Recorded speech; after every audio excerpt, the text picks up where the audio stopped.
सोचिए आप एक नन्हे बच्चे हैं, सख्त सर्दी है और पेट में भूख से दर्द हो रहा है। आज हम इसी एहसास को समझेंगे एक छोटी सी लेकिन इंतहाई ताकतवर कहानी के जरिए। ये कहानी है एक मासूम बच्चे अयान की, एक ऐसी दास्तान जहां कुर्बानी और मुजज़े का अजीब सा मिलाप होता है। तो चलिए इस सफ़र पर चलते हैं और इस पूरी दास्तान को उस छोटे से अयान की नज़रों से देखते हैं। अयान की अम्मी ने उसे एक बात सिखाई थी जो उसके दिल पर नक्श हो चुकी थी। वो कहती थी, बेटा, अल्लाह के मेहमान को कभी खाली हाथ मत लौटाना। अब अयान मासूम था। वो अक्सर अकेले में सोचता रहता था कि ये अल्लाह का मेहमान आखिर होता कौन है। कोई आसमान से उतरा हुआ मुसाफिर होगा या फिर कोई ऐसा ज़रूरतमंद जिसे वाकई किसी सहारे या इज्जत की शदीद ज़रूरत हो। बाहर क़यामत की आंधी चल रही है, हवा ऐसी चीख रही है जैसे डराना चाह रही हो, बादल गरज रहे हैं। अयान और उसकी अम्मी अपनी उस टूटी फूटी कमज़ोर सी झोपड़ी में डर के मारे दुबक कर बैठे हैं। उनके पास रात के खाने के लिए सिर्फ और सिर्फ 2 रोटियां बची हैं, बस। फिर अचानक चीखती हवाओं के बीच थक थक थक दरवाजे पर ऐसी खौफनाक दस्तक होती है कि सन्नाटा छा जाता है। अंधेरा हो, तूफान हो तो एक बच्चा क्या महसूस करेगा? अयान की जान मुट्ठी में आ गई। उसने सहम कर अपनी अम्मी की तरफ देखा और पूछा, अम्मी, इस वक्त इतनी रात गए कौन हो सकता है? उस छोटे से दिमाग में डर था कि इतने खतरनाक तूफान में आखिर कौन बाहर निकला होगा। लेकिन उसकी अम्मी ने नरमी से कहा, बेटा, जाओ दरवाज़ा खोलो, शायद कोई थका हारा मुसाफिर हो। अयान ने धड़कते दिल के साथ जैसे ही कुंडी खोली, सामने एक बूढ़ा आदमी खड़ा था, सर्दी से बुरी तरह कांपता हुआ, कपड़े पानी में भीगे हुए, और उसकी आंखों में ऐसी थकावट और ऐसी शदीद भूख थी कि अयान बस देखता रह गया। अब आप खुद सोचिए, उस वक्त अयान की जगह पर कोई भी होता तो उसके दिल में क्या चल रहा होता। उस बेचारे के मासूम दिमाग में एक अजीब सी कशमकश चल रही थी।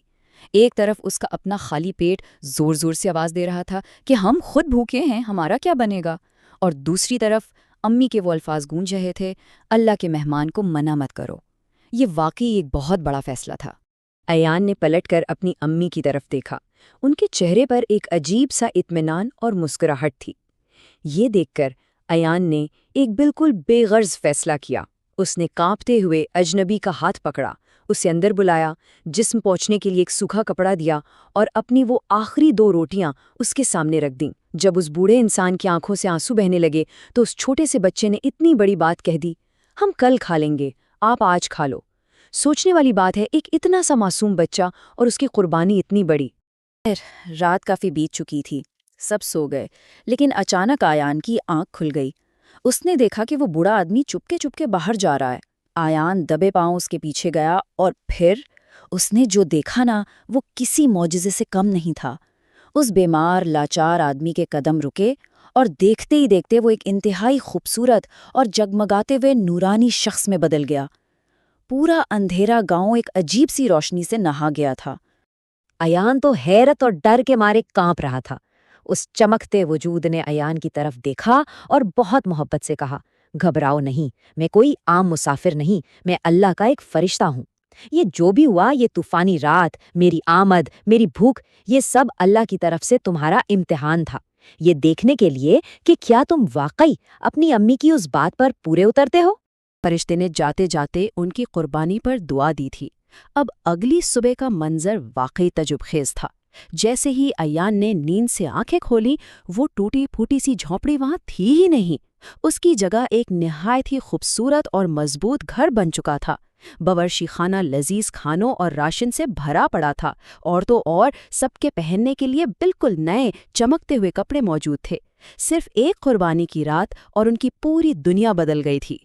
एक तरफ उसकी अम्मी खुशी से रो रही थीं, सजदे में गिरकर बार बार कह रही थीं, ये अल्लाह का करम है। लेकिन अगर हम अयान की बात करें, अयान वहां बस खामोश खड़ा था, चुपचाप। उस एक लम्हे में उस नन्हे दिमाग को अपनी अम्मी की उस बुनियादी तालीम की असल ताकत समझ आ गई थी। उसे पता चल गया था कि उसने उस तूफानी रात में असल में क्या कुर्बानी दी और उसके बदले आज सुबह उसे क्या मिला।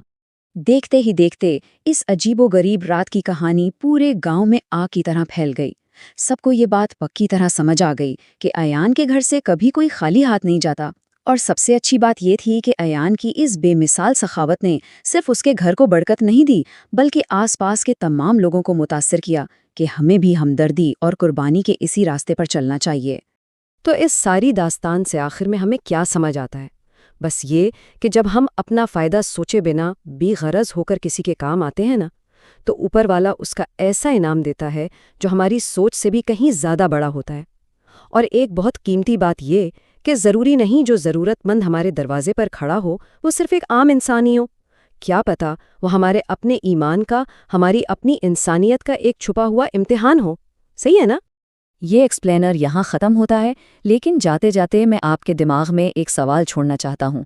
سوچئے، اگر آج رات کسی ایسے ہی بھیانک طوفان میں کوئی اجنبی آپ کے دروازے پر آ کر دستک دے، تو کیا ہمارے دلوں میں اتنی ہمدردی اور اپنی ضرورت مار کر کسی دوسرے کو دینے کا ویسا ہی جذبہ ہوگا کہ ہم اس عظیم امتحان میں ایان کی طرح کامیاب ہو سکیں؟ اس بارے میں دنڈے دماغ سے ضرور سوچئے گا۔